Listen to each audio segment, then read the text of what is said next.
जय हिंद सर। जय हिंद बच्चों। इस समय आप लोग महामना इंस्टीट्यूट के यूट्यूब चैनल से जुड़े हुए हैं और इस चैनल में मैं आप सबका स्वागत करता हूं। आज हम लोग क्लास 11th मैथमेटिक्स से हिंदी मीडियम एनसीईआरटी बुक के 16th चैप्टर प्रायिकता यानी प्रोबेबिलिटी के प्रश्नावली 16.1 को हम लोग पढ़ रहे हैं और इसमें हम लोग आज क्वेश्चन नंबर 9 देखने जा रहे हैं। पिछले वीडियो में क्वेश्चन नंबर 8 तक हो चुका है। आज हम लोग क्वेश्चन नंबर 9 को देखने जा रहे हैं। तो देखें क्वेश्चन नंबर 9 क्या है। एक डिब्बे में एक लाल, ध्यान समझिए, हाँ, और सभी लोग बुक जो है खोल लीजिए। आप जितने भी लोग वीडियो देख रहे हैं सभी लोग बुक खोल लें और बुक खोल करके देखें तो सारी बातें समझ में आएंगे। एक डिब्बे में एक लाल और एक जैसी 3 सफेद गेंदें रखी गई हैं। जरा देखिए क्या कह रहा है। ये कहा जा रहा है कि एक डिब्बे में एक लाल यानी रेड कलर की और 3 सफेद गेंदें एक तरह के हैं, डब्ल्यू। जरा ध्यान से देखिए, अगर ये डिफरेंट टाइप की होती, अगर भिन्न भिन्न रंग भिन्न भिन्न आकार की होती तो हम पहले वाले को W1, दूसरे वाले को W2, तीसरे को W3 मानते। लेकिन ये सफ़ेद रंग की जो गेंदें हैं वो एक जैसी हैं और लाल रंग की जो गेंद है वो केवल अकेले एक गेंद है।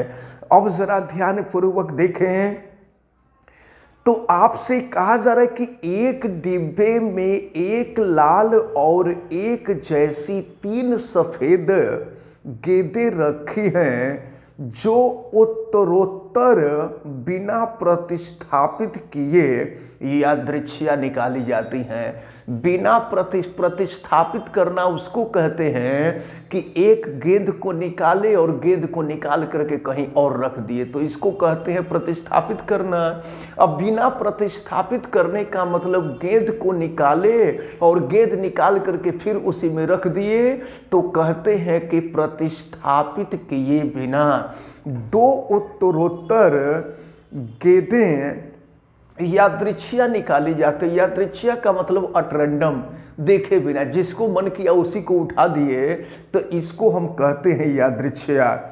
तो इस परीक्षण का प्रतिदर्श समष्टि क्या होगा?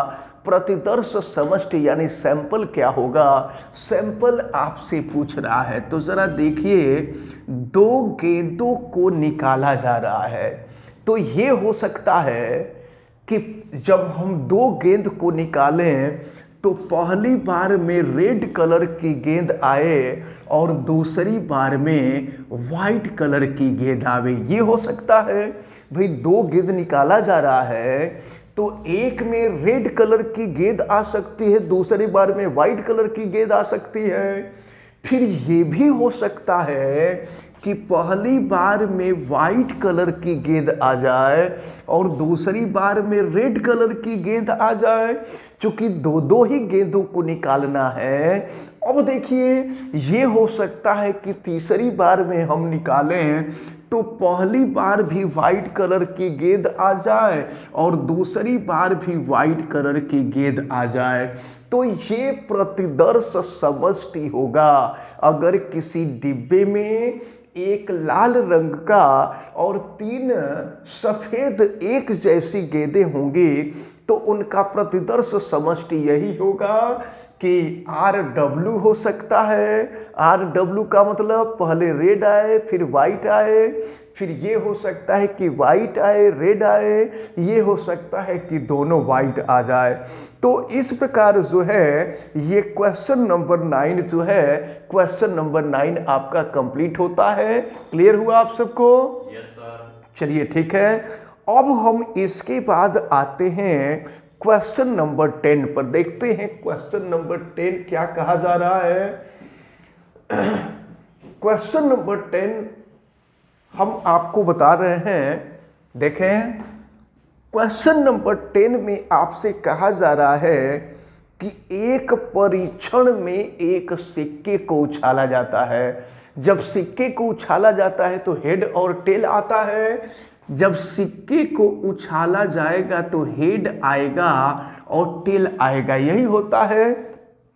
तो हेड को हम चित कहते हैं और टेल को हम जो है पट कहते हैं। अब देखिए क्या है, एक परीक्षण में एक सिक्के को उछाला जाता है, यदि उस पर चित प्रकट होता है, चित यानी हेड, अगर उस पर हेड प्रकट होता है तो उसे पुनः उछाला जाता है। जरा समझना है ध्यान से, अगर हेड आता है तो फिर उछाला जाएगा, यानी जब तक हेड आएगा तब तक उछाला जाएगा। और इसके बाद यदि पहली बार उछालने पर पट आ जाए, देखिए अभी चित आ रहा था, चित का मतलब हेड आ रहा था, अगर पहली बार उछालने पर पट आ जाए यानी टेल आ जाए तो एक पासा फेंका जाता है। जरा ध्यान से देखिए, एक पासा फेंका जाएगा, तो पासा फेंका जाएगा तो पासा पर जो संभावनाएं होती हैं वो 1 2 3 4 5 6 यही नंबर होते हैं। तो जितने नंबर होते हैं उतनी ही संभावना होती है। तो प्रतिदर्श समष्टि क्या होगी, प्रश्न को जरा ध्यान से समझना होगा बढ़िया से। प्रश्न में आपसे ये कहा जा रहा है कि एक सिक्के को उछाला जाता है, अगर उस पर हेड आ गया तो फिर उछाला जाएगा। और मान लीजिए कि पहली बार उछाले तो टेल आ गया, और अगर टेल आ जाएगा तो फिर जो है इस पासे को उछाला जाएगा। तो अब क्या होगा, इसका प्रतिदर्श समष्टि आप देखें क्या हो सकता है। देखिए मान लीजिए पहली बार उछाला गया तो हेड आ गया, तो जब हेड आ जाएगा तो फिर से उछाला जाएगा, तो फिर उछाला जाएगा। सपोज कीजिए दूसरी उछाल में भी हेड आ गया। अब मान लीजिए पहली बार उछाला गया तो हेड आया, फिर उछाला गया तो टेल आ गया। अब ये कहा जा रहा है भाई दो स्थितियां हो सकती हैं। देखिए पहली स्थिति ये हो सकती है कि पहली बार हम उछालें तो पहली बार उछालें तो हेड आया, और अगर हेड आ गया तो फिर उछाला जाएगा, तो फिर उछाले तो हेड आ गया। दूसरी बार ये हो सकता है कि हम पहली बार उछाले तो हेड आ गया तो फिर एक बार उछाले, क्योंकि प्रश्न में कहा जा रहा है कि अगर हेड आ जाएगा तो फिर उछालना है। तो अगर हेड आ जाता है तो फिर उछालते हैं, फिर उछालते हैं तो टेल आ जाता है। अब कहा जा रहा है कि अगर पहली उछाल में टेल आ गया तो पासा फेंका जाएगा। अब देखिए टेल आ गया, पहली उछाल में टेल आ गया, तो टेल आ गया तो पासा फेंका जाएगा। तो पासा फेंका जाएगा तो उस पे 1 हो जाएगा, हम एक साथ लिख रहे हैं 1 आ जाएगा। फिर या तो माने ये हो सकता है कि जब टेल आ गया तो पासा उछाला गया है, पासा उछाला गया तो उस पर 1 आ सकता है, या नहीं तो उस पर 2 आ सकता है, या नहीं तो उस पर 3 आ सकता है, या नहीं तो उस पर 4 आ सकता है, या नहीं तो उस पर 5 आ सकता है, या नहीं तो उस पर 6 आ सकता है। यही स्थितियां होंगी। प्रश्न को जरा ध्यान में रख लीजिएगा बढ़िया से। प्रश्न में आपसे यही कहा जा रहा था कि एक सिक्के को उछाला जाता है, अगर उस पर हेड आ गया तो सिक्के को फिर उछाला जाता है। तो और अगर टेल आ जाता है, पहली उछाल में टेल आ गया तो पासा फेंका जाता है। तो एक बार फिर बढ़िया समझ लीजिए, मान लीजिए कि पहली बार हम उछाले तो हेड आ गया, हेड आ गया तो एक बार और उछाले, तो एक बार और उछाले तो दूसरी बार में भी हेड आ गया।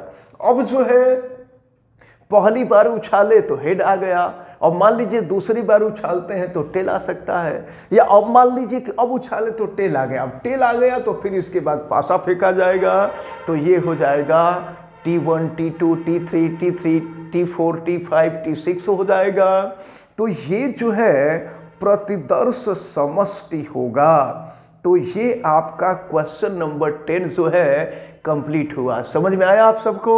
Yes sir. चलिए ठीक है, आप सभी लोग जो लोग वीडियो देख रहे हैं, हमें उम्मीद है कि आप लोगों को भी समझ में आ रहा होगा, क्योंकि ये थोड़ी सी टेक्निकल चीज़ है। जब ध्यान देंगे तो ये सारी बातें आपको बहुत अच्छी तरह से समझ में आने लगेंगी। चलिए हम देखते हैं क्वेश्चन नंबर 11 को देखते हैं। क्वेश्चन नंबर 11 में क्या कहा जा रहा है, देखिए क्वेश्चन नंबर 11। मान लीजिए बल्बों का एक ढेर है, ढेर का मतलब ढेर सारे बल्ब जो है एक जगह इकट्ठा किए गए हैं। मान लीजिए कि बल्बों के एक ढेर में से 3 बल्ब यादृच्छिया निकाले गए, 3 बल्ब निकाले गए हैं। प्रत्येक बल्ब को जांचा जाता है और उसमें खराब को डी या ठीक को यन में वर्गीकृत किया जाता है। देखिए जो खराब है, खराब बल्ब को डी लिख दिया जाता है, और जो अच्छा बल्ब है उसको यन लिख दिया जाता है। जरा ध्यान से देखना है आप लोगों को। फिर देखिए क्या कहा जा रहा है, इस परीक्षण का प्रतिदर्श समष्टि लिखिए। समझ जाइए क्वेश्चन में क्या कहा जा रहा है आपसे। क्वेश्चन में ये कहा जा रहा है कि बल्बों के ढेर सारे ढेर हैं, बहुत ज़्यादा बल्ब रखे गए हैं, उसको जांचा का जाता है बल्बों को, और जांचा जाता है तो जो बल्ब अच्छा आता है जो बल्ब खराब आता है उसको डी लिखा जाता है, जो अच्छा आता है उसको यन लिखा जाता है। तो इसका प्रतिदर्श समष्टि बताइए। 3 बल्ब निकाले जाते हैं, इसको ध्यान में रखे रहिएगा। तो मान लीजिए हम एक बल्ब उठाते हैं तो या तो वो खराब आएगा या तो अच्छा आएगा। अगर हम दूसरा बल्ब उठाते हैं तो ये भी या तो खराब आएगा या अच्छा आएगा। तो अब देखते हैं कि यहाँ पर अगर 2 बल्बों की क्या स्थितियाँ होगी। 2 बल्ब तो निकाल लिए, प्रश्न में 3 बल्ब निकालने के लिए कहा जा रहा है, तो 2 बल्ब निकाल लिए तो क्या हो जाएगा, डी डी डी यन, फिर क्या हो जाएगा यन डी, और फिर ये हो गया यन यन हो जाएगा। तो ये तो 2 बार के लिए हुआ, 2 बार निकाला गया, लेकिन प्रश्न में कहा जा रहा है कि 3 बार निकाला जा रहा है। तो जब 3 बार निकाला जाएगा तो देखिए 2 बार निकालने पर ये स्थिति आई। अब तीसरी बार देखा जाए, तीसरी बार में क्या स्थिति आती है, तो तीसरी बार के लिए आपसे 3 बल्ब जब निकाला गया तो प्रतिदर्श समष्टि निकालेंगे तो डी का पहले मल्टीप्लाई कर देंगे, फिर यन का मल्टीप्लाई कर देंगे, जैसे क्रमित युग्म का मल्टीप्लिकेशन किया जाता है।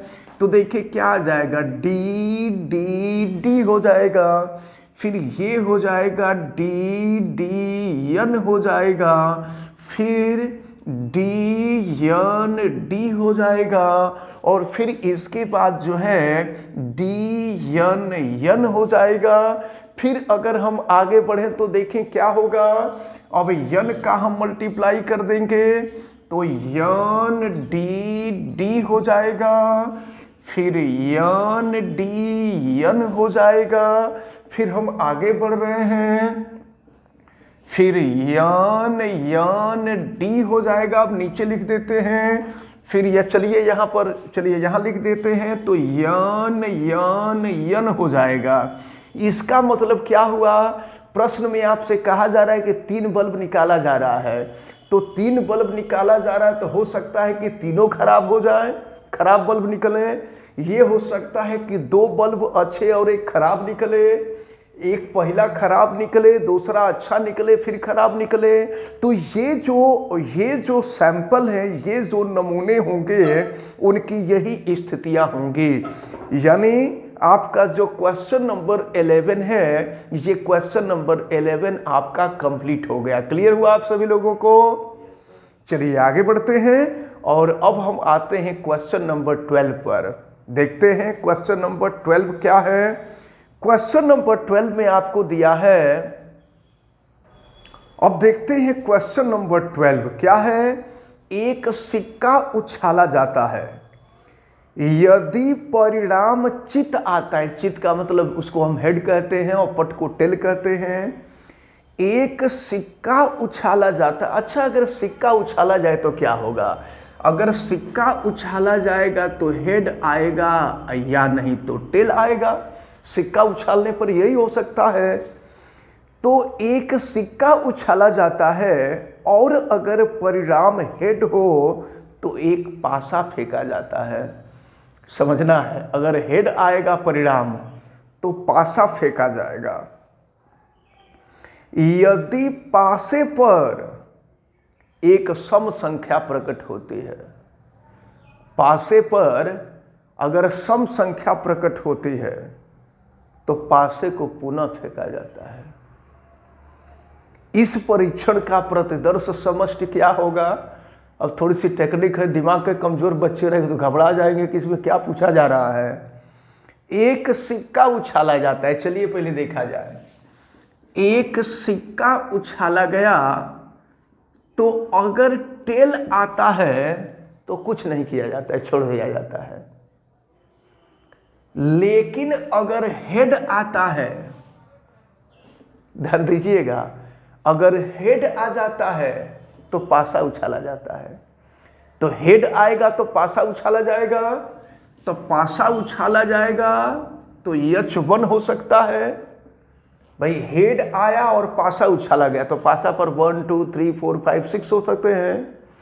फिर ये हो सकता है कि H के हेड के बाद 2 आ गया पासे पर। फिर ये हो सकता है कि 3 आ जाए। फिर ये हो सकता है कि 4 आ जाए। फिर ये हो सकता है कि 5 आ जाए। फिर ये हो सकता है कि 6 आ जाए। अब जरा ध्यान पूर्वक समझिए क्या कहा जा रहा है। पहले टेल की चर्चा नहीं किया जा रहा है कि टेल आने पर क्या हो रहा है, ये नहीं कहा जा रहा है। ये कहा जा रहा है कि यदि परिणाम हेड आता है तो चलिए हमने मान लिया कि पहली बार फेंके और टेल आ गया, तो टेल आ गया तो उसको छोड़ दिए, उससे कोई मतलब नहीं है।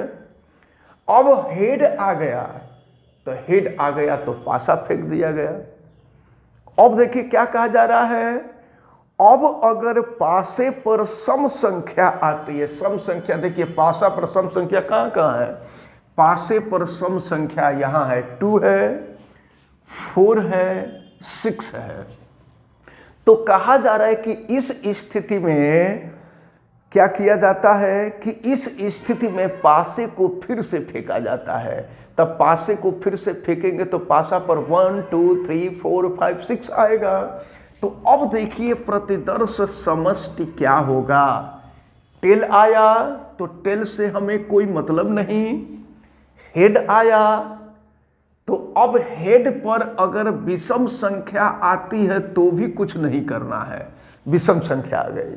लेकिन अगर सम संख्या आ गई तो फिर पासे को फेंकना है। तो सम संख्या आ गई, H2 सम संख्या है और फिर फेंका जाएगा, तीसरी बार फेंका जाएगा।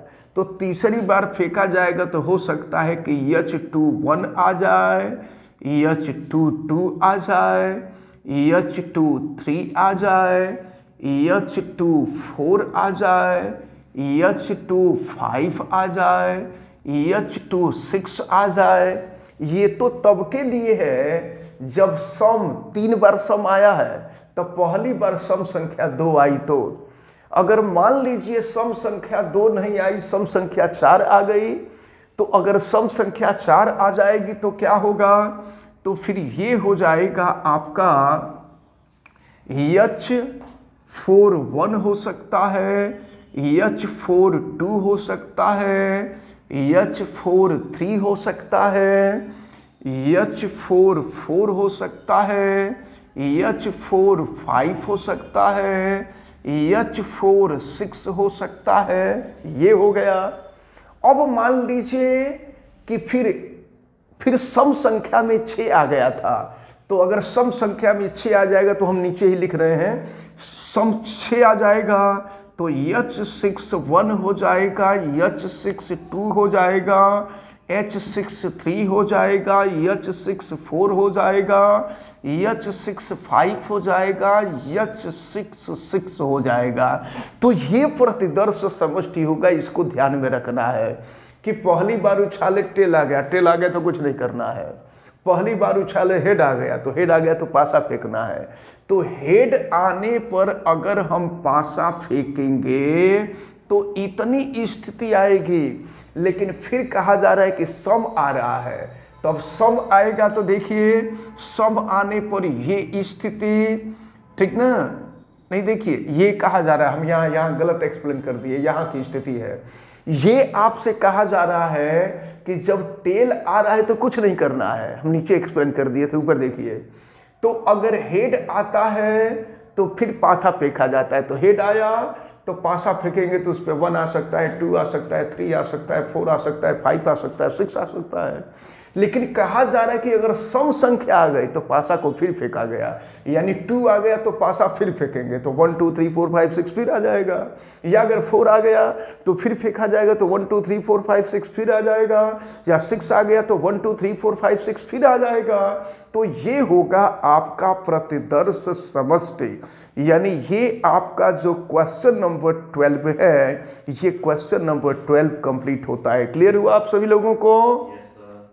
चलिए आगे बढ़ते हैं।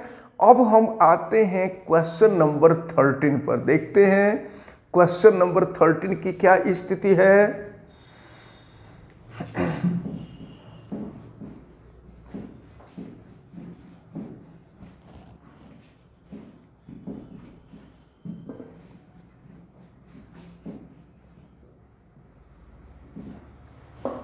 क्वेश्चन नंबर 13 को देखें। क्वेश्चन नंबर 13 पर आपको क्या दिया गया है? कागज की 4 पर्चियों पर 1 2 3 4 3 और 4 अलग अलग लिखा गया है। कागज की 4 पर्चियां हैं।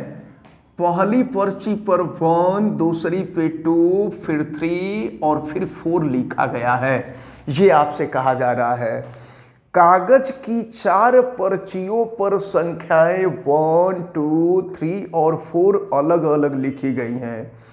इन पर्चियों को एक डिब्बे में रख करके भली भांति मिलाया गया, यानी जो चारों पर्चियां हैं उसको डिब्बे में रखा गया और भली भांति मिला लिया गया ताकि वो आपस में मिल जाएं। ये संभावना न रहे कि हम जिसको चाहते हैं वही निकले, कोई भी निकल सकता है, इसलिए मिला दिया गया।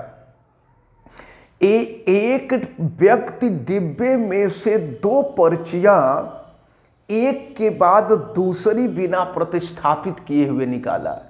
एक पर्ची निकाला और बिना प्रतिस्थापित किए, यानी उसको बिना उसमें रखे हुए फिर दूसरी पर्ची, यानी 2 पर्ची निकाला है।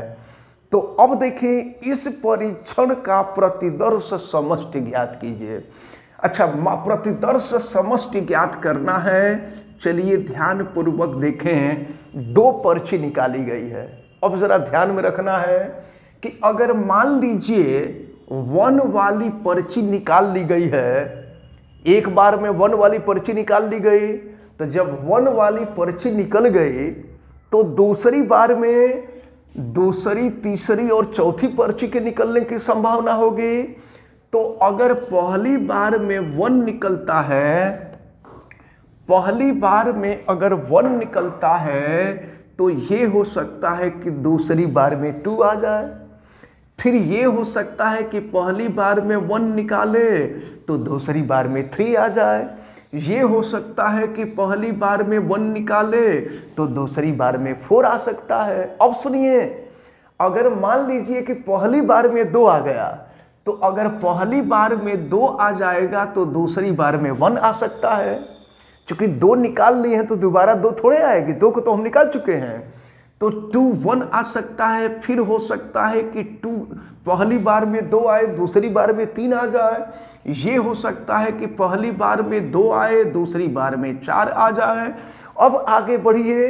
अब मान लीजिए कि पहली बार में 3 आ गया, तो अगर पहली बार में 3 आ गया तो दूसरी बार में 1 आ सकता है। पहली बार में 3 आ गया तो दूसरी बार में 2 आ सकता है। फिर पहली बार में 3 आ गया तो दूसरी बार में 4 आ सकता है। फिर आगे बढ़ते हैं। अब मान लीजिए कि पहली बार में 4 आ गया, तो अगर पहली बार में 4 आ गया तो दूसरी बार में 1 आ सकता है। फिर 4 आया तो दूसरी बार में 2 आ सकता है, फिर 4 आया तो तीसरी बार में 3 आ सकता है। 4 नहीं आएगा क्योंकि जिस पर्ची को हम निकाल लिए हैं वो पर्ची दोबारा तो आएगी नहीं। तो इस प्रकार ये जो प्रतिदर्श समष्टि था, ये प्रतिदर्श समष्टि आपको बताया गया। और देखिए इसी तरह से क्वेश्चन नंबर 14 है, 15 है, 16 है, इसमें प्रतिदर्श समष्टि ही ज्ञात करना है। हमें उम्मीद है कि इसको आप लोग कर लेंगे। क्यों, ये क्वेश्चन नंबर 13 कंप्लीट हो गया आपको? जी सर। और ये 14, 15, 16 कर लेंगे आप लोग ना, इसको आप सभी लोग कर डालिएगा। और बिल्कुल इजी है, बिल्कुल ऐसे ही है। अब हम जो है नेक्स्ट वीडियो जब हम देखेंगे तो नेक्स्ट वीडियो में हम लोग प्रश्नावली 16.2 देखेंगे। तो 16.2 को भी अच्छी तरह से देखा जाएगा। इसके बाद 16.3 होगा और फिर विविध प्रश्नावली है, पढ़ लेंगे। तो ये जो प्रायिकता है, ये प्रायिकता आपका अच्छी तरह से कंप्लीट हो जाएगा। तो इस प्रकार हमें उम्मीद है कि जितने लोग वीडियो देख रहे हैं, आप सभी लोगों को ये जितने भी क्वेश्चन हमने आज बताया है प्रायिकता का, ये सभी क्वेश्चन आपको अच्छी तरह से समझ में आए होंगे। आप वीडियो को लाइक ज़रूर कीजिएगा और अगर आप चैनल पे नए हैं तो चैनल को सब्सक्राइब भी कर लीजिए, बेल आइकन को भी प्रेस करें। और अगर किसी प्रकार की कोई दिक्कत समझ में आती है तो आप हमें कमेंट करके ज़रूर बतावें और वीडियो को मैक्सिमम स्टूडेंट तक शेयर करें। आप सभी लोगों का बहुत बहुत धन्यवाद। जय हिंद।